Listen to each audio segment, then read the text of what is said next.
अस्सलाम वालेकुम व्यूवर्स, आप देख रहे हैं यूट्यूब चैनल दरस फ़क्र अल-मुर्तजिज़।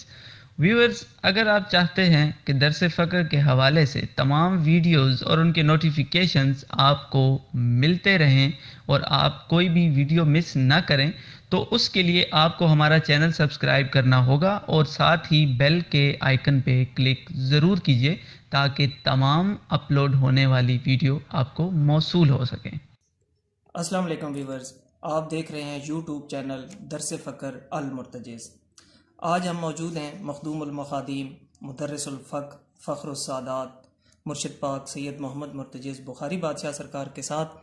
क़िबला, हम ममनून व मशकूर हैं आपके कि हमारी पुरज़ोर अपील के बाद आज फिर आपने हमें टाइम दिया। अस्सलाम वालेकुम। वालेकुम अस्सलाम। कैसे मिजाज हैं क़िबला? करम मालिक पाक। क़िबला, आपकी हर वीडियो के बाद जो भी ऑन एयर होती है उसके बाद हमारे पास सवालात का एक हजूम होता है, तो हमारे लिए भी बहुत मुश्किल हो जाता है कि हम किस सवाल का आपसे जवाब तलब करें। लेकिन उनमें कुछ सवाल अहमियत के हामिल होते हैं जो हमें आपसे ज़रूर करने पड़ते हैं। आपने जो नफ्स पर गुफ्तगू फरमाई है, लोगों ने बहुत पसंद फरमाया उसे, और एक सवाल उसमें बहुत अहम ही है कि नफ्स की हकीकत पे आपने रोशनी डाली, जिसमें आपने फरमाया कि नफ्स कैफियत जो होती हैं वो नफ्स के एज़ा होते हैं। उसमें एक सवाल ये आता है कि यानी नफ्सुल्लाह, नफ्स रसूल, और कुरान पाक में जैसे वमिनन्ना से मैं यशरी नफ्स हुब्तिगा मरज़ातिल्लाह, इस पर भी थोड़ी रोशनी डालें। और अहबाब की ये पुरज़ोर अपील है कि आप इस पर मज़ीद गुफ्तगू फरमा के इसको थोड़ा डिफ़ाइन करें। बिस्मिल्लाहिर्रहमानिर्रहीम। खुदावंद कद्दूस आप सबको आबाद शाद फरमाए। तो इल्म एक समंदर है, आप जानते हैं। इल्म एक चीज है, उसको हर आदमी अपने ज़हन से देखता है, और जितने ज़हन होते हैं उनकी तरह देखना और उनका सारा हिसाब रखना, तो ये आपको पता है कि ये समंदर बन जाते हैं। जिस तरह अल्लाह फरमाते हैं कि चाहे सारे समंदर भी स्याही बन जाएं, शजर भी कलमे बन जाएं, तो ये ऐसे कलेमात को नहीं वो कर सकते। तो इल्म बहुत इसलिए पाक अली ने फरमाया कि इल्म का जो कमाल है वो अपनी ला इल्मी तक पहुंचने की मंजिल है। तो माफी चाहते हैं नफ्स के बारे में, जो मैं वो बताता हूं जो मेरे पे गुजरी और देखी, और अल्हम्दुलिल्लाह इस मौजू पे फक्रे के बातनी रमूज पे आजकल बड़ा मुश्किल है। मैं इसलिए बोल रहा हूं क्योंकि मैंने वो मंजिलें देखी हैं। तो नफ्स के बारे में मैंने आपको बताया कि हमारे अंदर जो मिजाज है, ये वजूदुल कायम है। नफ्स जो होता है, ये वजूद इसने कायम रहना है। तो अमर रूह जो है वो तो अमर खुदा है, वो तो एक जबरदस्त अंदाजा है। तो उसने अपने इल्म से सब कुछ लिख लिया है। तो इसमें जो है ना, ये नहीं कि जो उसने लिखा है वो होना है, बल्कि जो कुछ होना है वो उसने अपने इल्म के जरिए लिख लिया है। वरना अगर ये हम मानते कि जो लिखा है तो फिर जबर और अख्तियार का मसला आ जाता। आप देखते कि फिर तो किसी का कोई कसूर भी नहीं है, जिसमें जो अल्लाह ने लिख दिया है उसने वो करना है। एक प्री प्लान जो है ना ड्रामा है, तो फिर ये जजा और सजा खत्म हो जाता, सब तसव्वुर गिर जाता। तो इसलिए अल्लाह ताला ने इरादा में हर किसी को नियत में खुद मुख्तार छोड़ा है। बाकी उसी के समा रहे हैं, उसी के रद्द अमल में आने वाले वाकयात होते हैं जो अल्लाह ने अपने अजली इल्म के जरिए, अपने जबरदस्त इल्म के लिए पहले लिख लिए हैं। और सिर्फ लिख नहीं लिए, बल्कि जिनको वल कलम व मा यस्तरून के जो मिसदाक थे, जिनको इल्मुल किताब दे दिया गया, जिनके पास उम्मुल किताब रख दी गई, जो आइमा है, जिसको इमाम मुबीन के नानु नोयल मौत व नक्तबु मा कद्दमु व सारम कुल्ला शैन आसैनो फी इमाम मुबीन, कि हर चीज इमाम मुबीन के सीने में रख दी जाती है। तो हमें फक्र है कि हमें अली जैसा इमाम मिला है। और इंशाल्लाह ये नफ्स जो है ना, नफ्स भी अगर सोचे तो अली हर जगह पे हाजिर नाजिर नजर आता है इस मौजमून में। तो जिस तरह अल्लाह फरमाता है कि वह नफ्स से वह मा सवा, कि कसम है नफ्स की। और जो है ना, मैंने आपको कहा कि बाज़ औक़ात मेरे ज़हन से वो सैर में लफ्ज रह जाते हैं कि अल्लाह फरमाते हैं कि वो नफ्स मा सवा, जिसे बराबर किया। तो मालूम होता है कि वो कुछ अनबैलेंस था, तब तो उसे बराबर किया।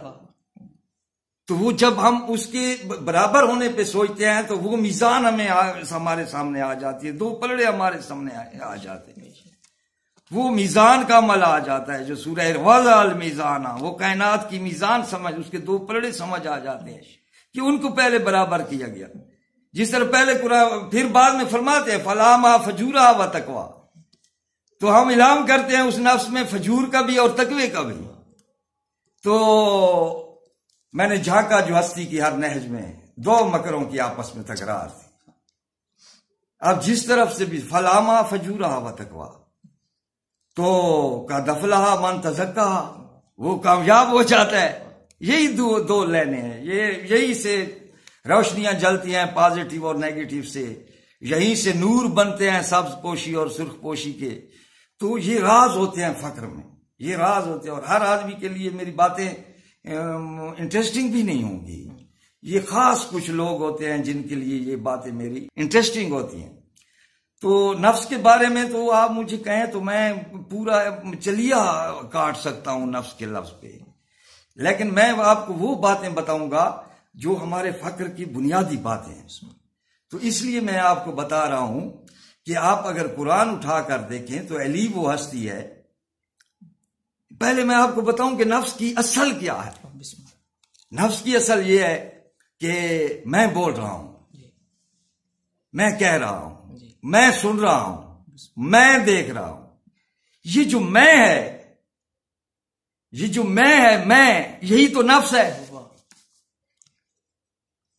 یہ میں کون ہے؟ آپ سوچیں نا، میں کہہ رہا ہوں، میں بول رہا ہوں، میں حاضر ہوں، تو کون ہے؟ میں ہوں. یہ جو میں ہے، کیونکہ جب آپ دیکھیں آپ کسی کو آواز دے تو وہ کہے گا کون ہے. یہاں پہ گھر میں باپ کی آواز لگاتا ہے تو بیٹا کہتا ہے جی یہ میں ہوں. یہ میں کون ہے؟ اگر قبرستان میں آپ آواز لگائیں، قبر والے سے پوچھیں تو کون ہے، تو وہ آواز نہیں دے گا، کیونکہ جسم کی ایک حد ہوتی ہے جو ختم ہو جاتی ہے. لیکن میں جو ہوتی ہے وہ سزا و جزا کے لیے قائم رہتی ہے، کیونکہ اللہ نے جو تجھے میں بنایا تھا. تو اب جو فاجر ہے کہ تو جو ہے نا تقوی والا ہے، ادھر آ، حساب کتاب ہے، میزان ہے، فسواہا، میں نے نفس کو وہ برابر کیا. تو اس میں جو ہے میرے بھائی، اگر ہم علی کو دیکھتے ہیں تو یہ نفس رسول ہے، نفس رسول ہے. اور ایک دفعہ نہیں، قرآن نے اس کا بار بار ذکر کیا ہے. آیا مبالغہ میں دیکھ لیں کہ نفسوں کا نفسی، تو اپنے نفسوں کو لے آ، یہ اپنے ابنانا ابناکم و نسانا نساء انفسنا انفسکم. تو یہ میں جو ہے میدان مبالغہ میں 5 میں اکٹھے ہوئے تھے، 5 میں اکٹھے ہوئے تھے. اس روح سے اگر آپ دیکھیں تو علی جو ہے نفس رسول ہے. اور جو آیت آپ نے پڑھی ہے کہ جو اپنی نفسوں کو میری رضاؤں کی خاطر بھیج دیتے، تو شب ہجرت بھی نفس رسول ہے. اگر حدیث میں آپ جائیں تو وہاں نفسوں کا نفسی، لہموں کا لہمی، دموں کا دمی، جسموں کا جسمی، تو نفس رسول ہے. تو نفس اس کو کہتے ہیں، اس لیے اللہ نے فرمایا ہے وَمَنْ عَرَفَ نَفْسَهُ فَقَدْ عَرَفَ رَبَّهُ. جو نفس کو، اپنے نفس کو پہچان لیتا ہے وہ خدا کو پہچان لیتا ہے. کیونکہ میں آپ سے پوچھتا ہوں کہ بھائی یہ کیا ہے، آپ کہیں گے جی یہ انگلی ہے. یہ کیا ہے؟ یہ ہاتھ ہے، یہ سر ہے، یہ ناک ہے، یہ کان ہے، یہ جسم ہے، یہ ٹانگیں ہیں. وہ بھائی وہ نفس کدھر ہے جو میں ہے؟ تو ہر آدمی کہے گا جی وہ ہے صحیح لیکن نظر نہیں آتا. تو جو خدا ہے صحیح لیکن نظر نہیں آتا. تو اس لیے جو ہے نا، جو من عرف نفسہ فقد عرف ربہ. اچھا، یہ جب قرآن فرماتا ہے کہ موت کے بعد میرے بھیجے ہوئے میرے ملائک جو ہے نا وہ روح قبض کرتے ہیں، نفسوں کو لے جاتے ہیں، تو نفس تو چلا گیا، پھر جسم کی کوئی حیثیت نہ رہی، وہ گل گیا، خاک ہو گیا، گوشت ہو گیا، بدبو بن گیا، کیونکہ اس میں سے جو وہ میں تھا نا وہ نکل گیا اس میں. تو جب نفس رسول ہے، رسول کا نفس ہے علی، تو اب اگر رسالت سے ولایت علی کو نکال دیں گے تو وہ وہی حال ہو جائے گا جو ایک مردے کا ہوتا ہے، جو کسی کام کا نہیں ہوتا، جس پہ نہ جزائر نہ بدل جلود ہوں. جب یہ نفس جو ہے، یہ میں اپنے غرہ پہ جو ہے نا آگ میں جائیں گے تو ان کے جسم گل سڑ جائے گے. میں پھر ان پہ جسم تبدیل کر دوں گا اس میں پہ، پھر میں نئے جلود، اس کو چمڑے جلود ان کے چمڑے نبت تبدیل کر دوں گا. تو یہ میں پہ جو ہے نا چمڑے تبدیل ہو رہے ہیں، جزا و سزا ہے. اور علی نفس رسول ہے. اگر رسالت سے ولایت علی کو نکال دیا جائے تو بالکل رسالت بے جان ہے آپ سب کے لیے، کوئی ثمر آور نہیں ہے جب تک کہ علی ولی اللہ نہ کہیں. ہیں. سبحان اللہ.